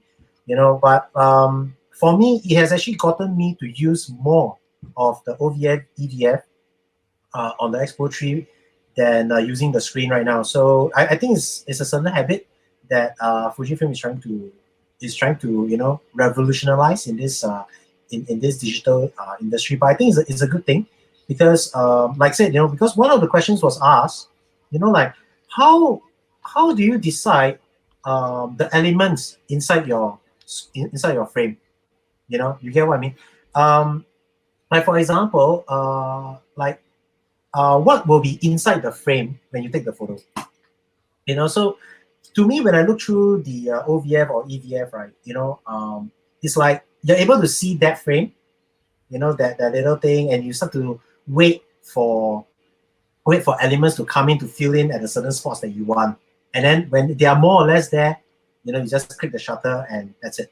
You know, like again, like I said, patience, especially like, you know, like some of them will be asking, some of them did ask like, oh, do you have to camp at a certain spot once you see like, oh, this has the potential of a frame or things like that? I think for Derrick, definitely you're camping, that's for sure, right? 10 minutes or even more. Personally, for me, is as I walk, you know, I walk around or I go around, I see certain things at it, and in my mind, I would have already said that, oh, hey, that looks like a very good picture. Maybe I'll just wait and see what will happen, you know. So in a way, when you look through the OVF or EVF, you know, and through your lens and through the focal length that you've chosen, you know, you'll be able to like say, oh, okay, you know, the elements are coming in, and this is the time to take a shot. Yeah. So that's one of the questions that's been asked. I'd like to answer that question as well. So, I mean, I say this in my street photography workshops to the participants about why it is important not to use a zoom lens, especially when you're learning photography, because it's only through the having a prime lens or not moving your lens that you can know what is going into your frame, right? So let's say if you're on a 23, right, you are constantly going in this direction. So I always know what's going into my frame even before I reach there. So I mean, instead of camping, I'm more like maybe hunting. So I see, okay, this interesting context, interesting story, lots of things there. So I will go to a spot where things fit nicely in my frame because I already know the frame. Therefore, I find the spot in that particular distance. So I know which distance I'm going to end up in, and then I see this is the context, right? And then I'll move 360 around it. I'm like, okay, this is where maybe here, and maybe not here, but maybe here, because I know exactly how much this frame is going to cover. So yeah, where were we? So yeah, it's No, it's very true. No, it's very true you don't because let the frame decide, right? You don't let the focal length decide for you. You decide because you know the focal length. Yes. So you have to make it work for you. Yeah. Correct. Yeah. Yes, I do agree with you. So I think it also answers the other question whereby is it very purist to say that all street shots should be done using a prime lens, or can I use a zoom lens? I think there's no hard and fast answer. I think as per what Mindy have actually explained, the more important thing is to be comfortable in that focal length that you have chosen and stick with it. Correct? Yeah. Right? Correct. And actually, you can be a master of a zoom lens as well. You can be a master of, wow, if I zoom all the way this, on a 16, it's going to look like that. If I zoom all the way there, then it's going to be like 55. That as long as you know what exactly your lens is going to produce. It doesn't matter whether you're on a zoom or prime. Yeah. The issue, I mean, why we always advise people to use the prime when you go on the streets, because it gets less confusing. Yeah, it's easier to master that focal length. Okay. I think prime lens makes you think. Prime lens makes you work for the shot. Yes. Yeah. Totally agree. Totally agree. Yes. Okay. So one of the very interesting questions about, again, technical is like 23 1.4 versus 23 f2. Does it impact your style of pictures? I don't think so, right? Okay, I'll say first. Okay. My shots, very little bouquet, so it doesn't actually matters for me. Yeah. So in fact, some of the shots I even go down to like f8, f10 and stuff, so that I can get the clarity and the sharpness. Correct. So not so much for me, lah. Yep.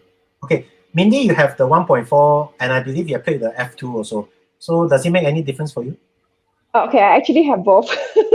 I have the 23 f2 and the 22 1.4.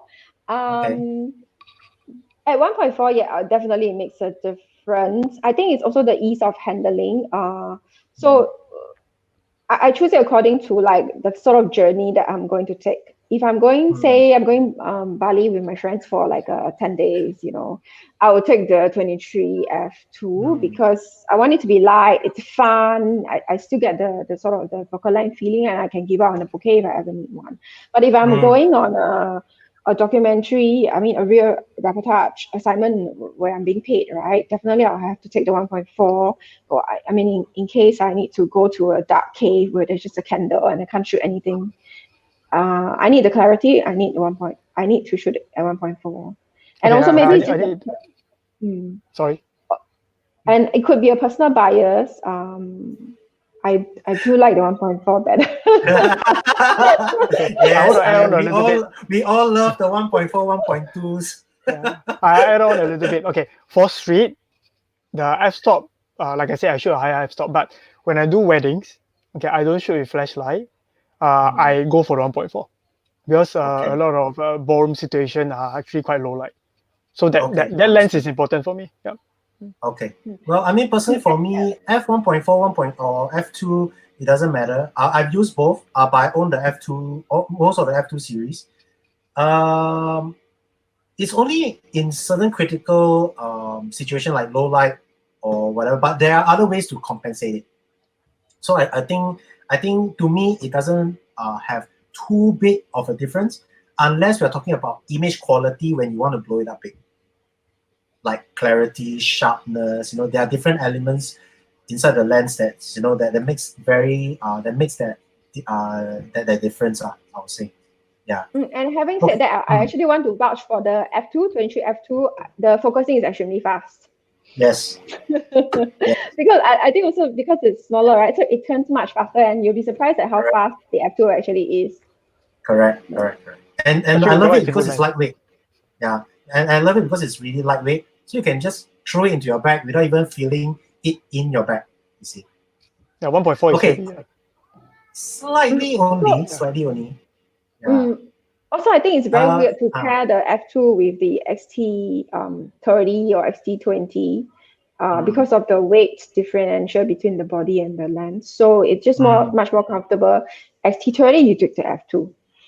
If not, it'd be lopsided. Okay. Okay. There's one very interesting question, like between shooting at source and post processing. Okay. Like say, most images go through Photoshop nowadays. So do we actually already have the end product in mind when photographing, or the look will come after playing around in post processing? Any thoughts? I usually visualize it before I shoot. Okay. Most of the time, I already have the image in my mind, how I want to do it. Yeah. So and it's just like enhancement to get the end product. That's usually the case. Yeah. Okay. So Mindy, same thing as well, right? Yeah. Same. The image is always in my head before I execute it. Yeah. Okay. Yeah. I think all of us has come to that stage whereby we are shooting more realistically than trying to post process to get the effect that we wanted. Yeah. Especially with all the film simulation and all the even editing controls inside the Fujifilm cameras that we can actually already do before we output the final image from the SD card. I think that's a very big help already. Yeah. So we have people who is saying that wow, the Fujifilm cameras, the color profile, everything, as when you shoot it, it's really nice already. So you don't even need to do too much, in post pro, which is something which is a bane to photographers sometimes, because you just want to shoot and get the result almost immediate rather than having to bring it to the computer or to do further editing just to get what we need, right? Okay. Well, we still have a bit of time to for a few more questions. Okay, let's say for example, any advice would you be able to give to an amateur on finding his or her style of street photography? I'll take that question. Okay, so actually, I also link this question to what you were previously talking about, Ron, about editing in camera. So I think like the great thing about Fujifilm cameras is that it allows you to edit a great deal in camera by simply just playing with the highlights and shadows. Right, you can go highlight to -2, +2, shadows -4, +4, and that in itself, right, it's a great deal of editing that you can do while you are shooting, and when you do that, it actually helps you to visualize, along with the EVF, it helps you to visualize how your entire shooting day is going to be looking like.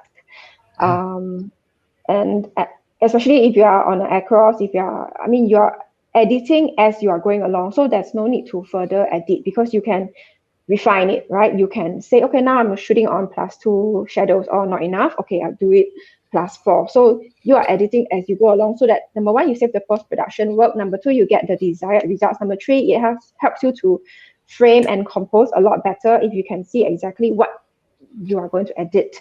And also when you're choosing these film simulations, it's sort of like choosing a set of clothes that you want to put on. Like, oh, today I'm going street style, I'm going hip hop, and tomorrow I'm going like pastel, right? Okay, so today I'm going to be like across, like max contrast. That's your style for the day, and all your pictures are going to be that style. It would it will even change your approach to people. Right? Wow, I'm going super strict. Wow, I'm going to blah, blah, yeah, I'm going to go up to that person and shoot violently. Or, okay. And then maybe Shoot the next violently. day, so maybe the next day you're on Astia, and then you're on -2 sharpness, shadows 0, noise reduction +4, beautiful. Everything is beautiful. The world is wonderful. And then so it's like you're putting on a summery, flowery dress, and that's your style. So in a way, if you're a beginner, if you keep to just one kind of film simulation and you keep to a consistent kind of setting, you're also establishing your style. The camera is actually helping you to establish your style. Yes, I think that's a very good advice. Maybe just a lot of people is just is also very fear like, oh, like what kind of styles that I can adopt. I think purely, I think somebody, I just want to quote this person which I found online. His name is William Reeves. He actually basically just said that, style is just a reflection of you. Okay.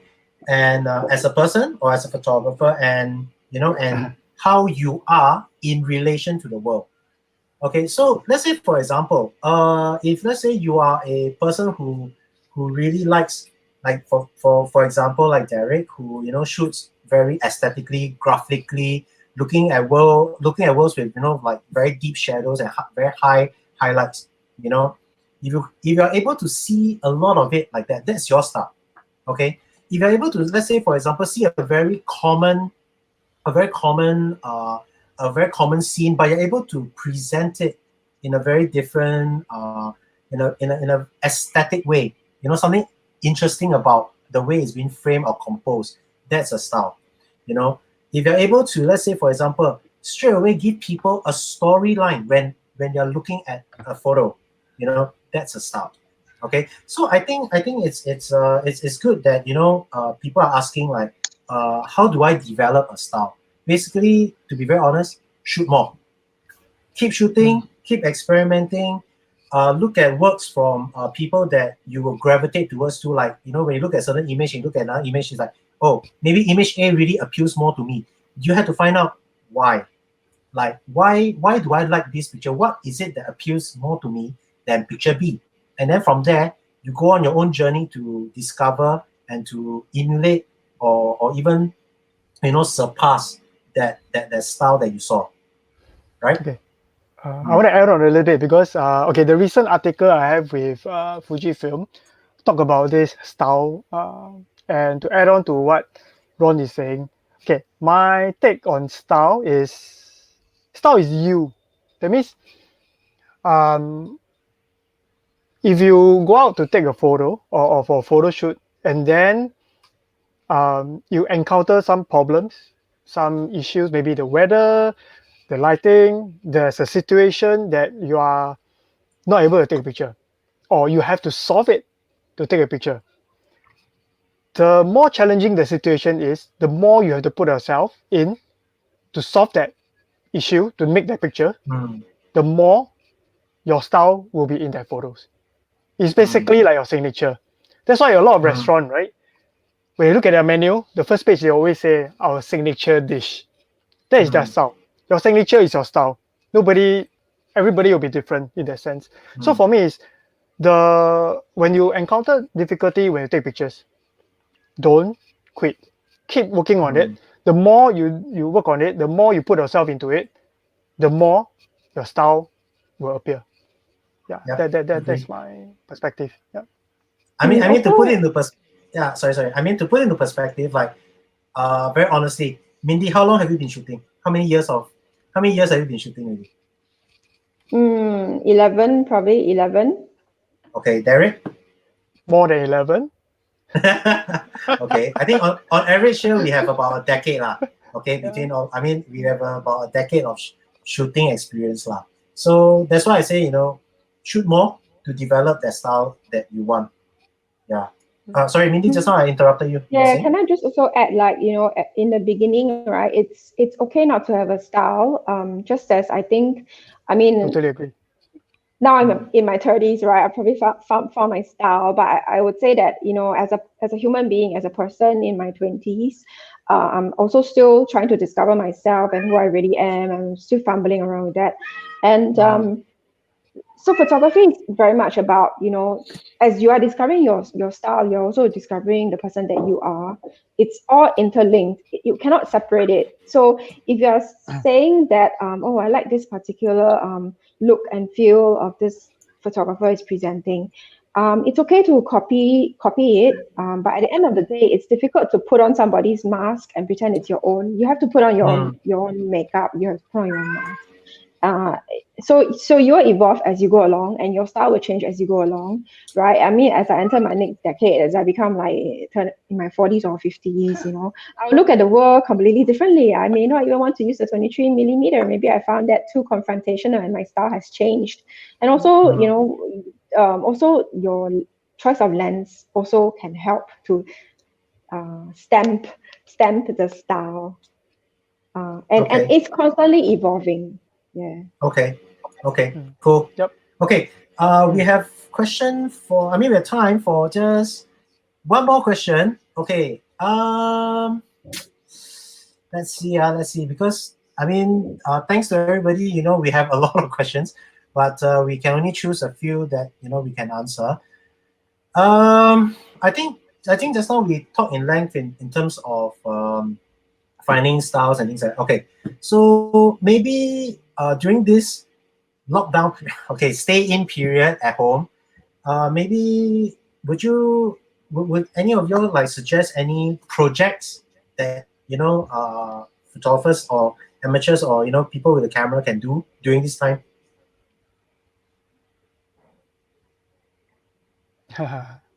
Mindy, I gotta say. Okay, then I'll go first. Okay, Sure. now I'll back go to again. the Fujifilm X series YouTube channel. I think they have come up with a few sort of projects that people can do. One of them is food photography. I mean, now it's the rage, right? Everybody's going to the market, everybody's cooking, everybody's doing this and that. So food photography, that's absolutely one thing. It could also be the preparation of raw ingredients. It can be the finished food if you're too hungry. So that's one thing. And the second thing is, I think it's the nuances of our home. The light that's falling in the house, the small things, the small beauties that we don't get to see because we're in the office or we're coming home late. Yeah. Okay. Okay, for Derrick? me, okay. Photography doesn't mean you always have to click and click and click. You need to input good perspective and train your mind. It all starts from there. It starts from your mindset. So take the chance to look at good photographers' work, not Facebook. Go into Google for all good photographers, the kind of style or the kind of work that you like, you enjoy. Look at them, study them. Think about it that if you are that photographer, why do you choose to take the pictures? Okay, look at movies. Choose some good movies. Look at how the director of photography framed that shot. Storytelling, use the light, all that. If you keep looking at a lot of all these good photos, when you go out and shoot, your mind will call out those shots in your subconscious brain, and then it will help you to improve your shot. Yeah. Okay. Personally, for me, I'm more going towards Mindy's suggestion, like documenting the nuances of home. Like for example, I've been getting up before sunrise every morning, so every morning I'll try to shoot at least a time lapse, or to shoot the sunrise, or even when, let's say for example, I need to do a quick run to go and get meals. I'll just carry my camera along.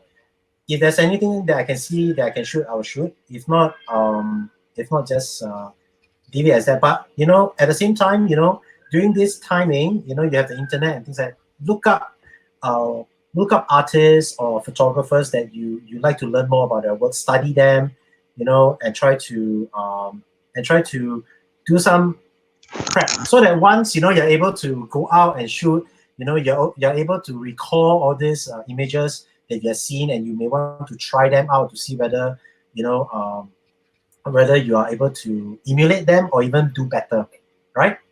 Okay, so wow, we have actually done nearly a 2 hours 2 hours session. It is supposed to be 1 hour only, but well done. Okay, so anyway, just to wrap this up, thank you so much all for especially Mindy and Derrick for these 2 hours. It's really good to hear from your perspectives as well, and also for everybody who is coming with all your questions. If let's say we didn't manage to answer your questions, not to worry. We'll take time to answer them on the Fujifilm X Singapore Facebook page where you have left your comments. Please follow us, at Fujifilm X Singapore and Fujifilm Club X, and of course on Instagram as well.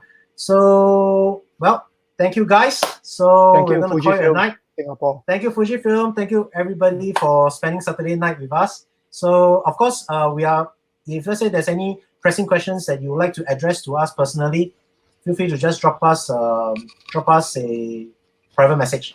All right? Okay. Remember to wear mask. So, Thank you. okay, anything to add, Mindy, Derrick? Thank you everyone for coming and spending like a meaningful 2 hours. Hopefully it's meaningful with us. It's a great time to be reflecting academically. I mean, there is Netflix, there's TV.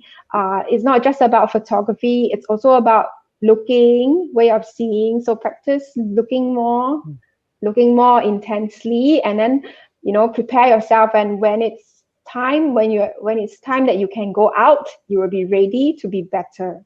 Yeah. Okay. Keep taking photos, keep shooting, stay safe, wear the mask if you go out, and then wash your hands. Okay? Stay safe, everybody. Okay. Be healthy, Bye, everyone. stay safe. Thank you so much. Thank you. Bye. Bye. Good night.